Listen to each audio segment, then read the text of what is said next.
Community Viewpoint.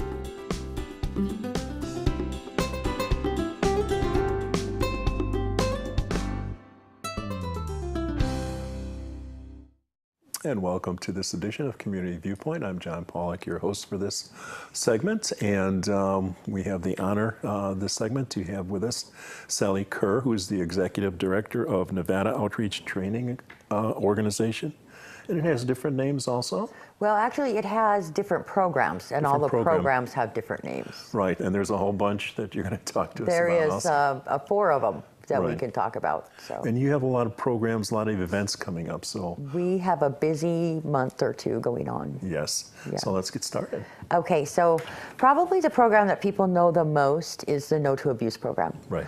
People are really familiar with that name, and it is a program that gives services to victims of domestic violence, sexual assault, stalking, dating violence, anything that falls in that category. We have services available for those folks. Okay. And on March 11th, we have a No to Abuse charity golf tournament. March 11th, March that's going to be that's at, there it is. Yeah, Saturday, March 11th. If they would like to call the office at 751-1118 and let us know that they would like to bring a team, we'd love to have folks come play golf. Registration is at 8 that morning. Golf is $100 per person or $350 per team of 4. Okay. That includes golfing and lunch. We'll have raffles. We'll have we have a hole-in-one $10,000 prize, so you get an opportunity to walk away with $10,000. Going to be a great day. Okay. And then what else comes up after that? Well, actually, a little before that the Prump Family Resource Center is one of our programs. It is a state-funded program. The state of Nevada has 7 family resource centers that serve all of the citizens of Nevada. Oh, okay. So anybody who is I didn't know that. Yeah, at risk, typically people who are suffering that live paycheck to paycheck, only that one paycheck didn't come, or the car broke down, or whatever it is that puts them in an at-risk situation. And that program will help with IDs, with birth certificates, with getting people the things necessary to even apply for benefits or to apply for services. Okay. We are having our quarterly garage sale for the Family Outreach Center on March 2nd and 3rd. And that's going to be at the 621, is it? Yep, 621 South Lake. Yes. Yes, and that is from the hours are 9 to 2. We take donations from the public for that organization all the time. We literally every day get donations, and we're grateful for every bit of donation we get. They go directly to citizens in our community. They don't go anywhere else. They're to our community for free. So we don't charge people for those.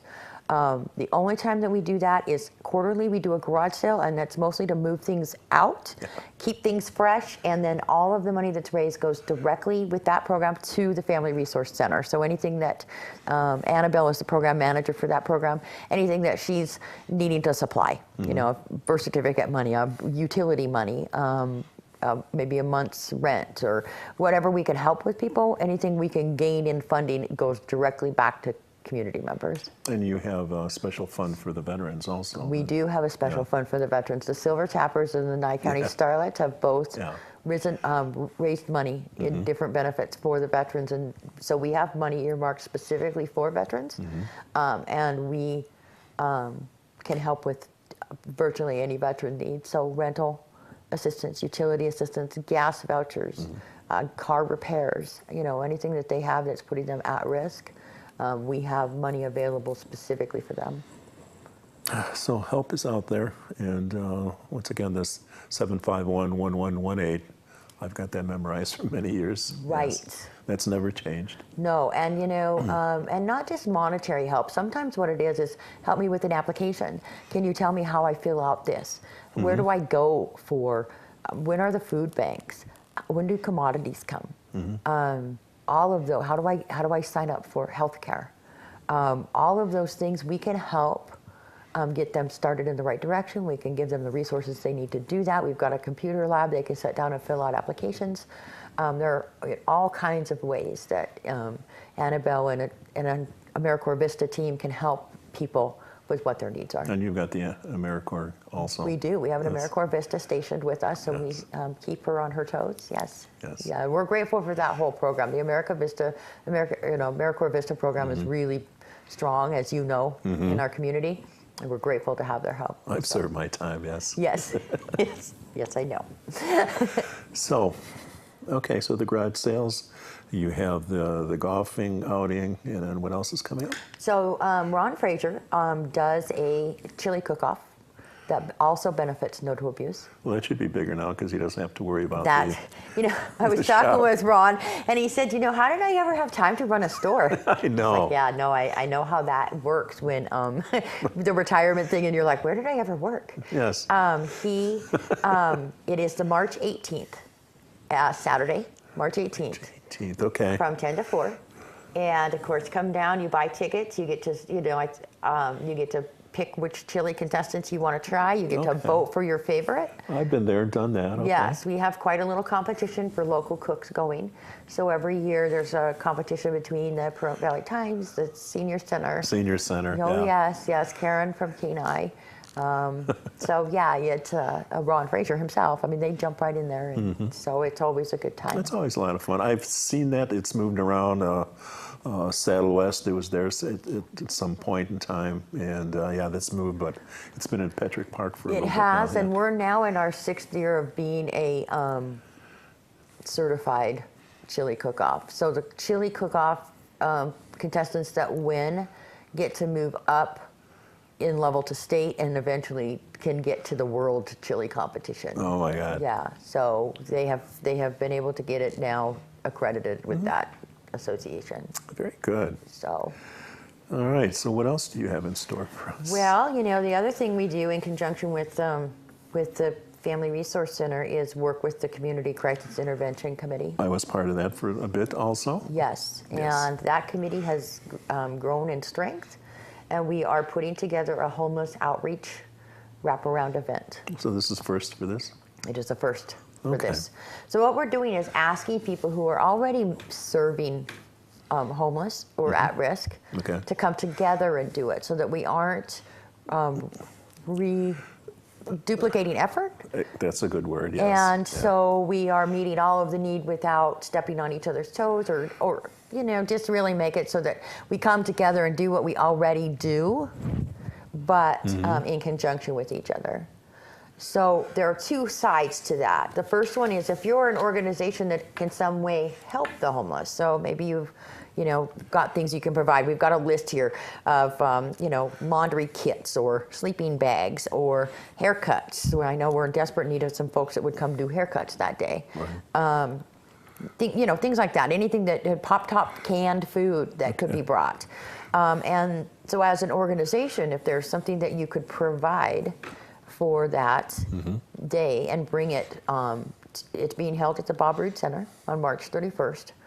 And we're just going to bring all of those community organizations together to provide a day of outreach. Okay, we've got a few minutes yet, so we can go into this a little bit more depth also. So, is there going to be food for? There is. There's people? going to be food. Yeah, lunch is being provided. And then the other half of that program is if you are in contact with someone who is homeless, if you come across somebody who's homeless, let them know about that event. We have, what we want to do is, do you know someone who's homeless? Do you know someone that is couch surfing? Do you know someone who's living without power? Do you know, if you come in contact with those folks, let them know when this event is so that we can get them in. This isn't necessarily age discrimination. You have any ages? All ages. Okay. Yep. Because all I ages. know with the high school, they have some issues with the couch surfing kids too. Right. Yes, that's certainly true. And Yes. if there was, a method to serve them that day, they are welcome to come. Okay, cool. Yeah, so there's certainly anyone who is in that situation, and we will do our best to provide some hands-on services to them. And give them connections for the future also, Yes. where they can get help also. And we intend to do this quarterly. So quarterly. So what we hope to achieve is once a quarter we come together. We would start to see people who need help and having their needs met where they are. Like so often we think that we're going to help them, but they don't want what we envision as help. No. Right? They want No. what they need. They need to be met where they are for meeting their needs. And so that's our goal is let's look at what help looks like for them, not what we envision help to be for them. Very respectable. You're really getting in there again quarterly. All right, so that's going to be quite a task too. Yeah, it will be quite a task. The first one will be the trial. The first one is the trial. That's Yeah. always the case. Yeah. What does it look like? Then you could talk to people more about becoming involved after you've kind of lived it once, and so you know what did we do wrong, what did we do well, where were the spots that we were missing some things, what could be filled in better. But it's going to be a good event, and we're really excited to be a part of it. In the last 3 months, what we've done is after the CCIC meeting each month, a group of people have gone out and physically done outreach every one of those days. So they've taken lunch, they've taken waters, they've taken blankets, they've taken coats, and gone out to the homeless so that they kind of know this is coming, and have started to build relationship already. Have you spoken before the DAV yet? They're actually on Terry's board? involved. They're on board. In fact, he's one of the guys who takes his truck out every, know, yeah. To that outreach every time and gets people out there. Yes. Well, that's quite a bit. Yeah. Yes. Yeah, I'm not bored. Right, no, not at all. No, you gave us the Balloon Fest, which Right. was, as we're taping, it's what's happening this weekend too. Right. So we Right. appreciate that, and you're very bold with what you do, and you're very good with what you do. Well, thank you very much. And we appreciate that, and we will be appreciating this that when it's coming up. These will be. Where can I find these? All over the place? All over the place. We've got them, of course, at all of the Nice Communities Coalition meetings. We've been handing those out. Anybody that wants to come, the CCIC meeting is March 8th. It is at 1 o'clock at the Methodist Church, so we would love to have people come join us. Many hands make light work. So Okay. the more folks we have involved, the easier it is for everybody to give a little bit. Wow. Okay. So you're still young yet, so you got a few years. Yeah, just making me tired just listening to your the things that you have envisioned. And there'll probably be more before the end of the year too. I'm sure that's true, yeah. But the good thing about what you do, you succeed. Well, you succeed with one. We really, we live by the Starfish Guide, it makes a difference to that one. Okay. I thank you for coming, and this is the end of the show. Thank you. Thank you very much. Community Viewpoint.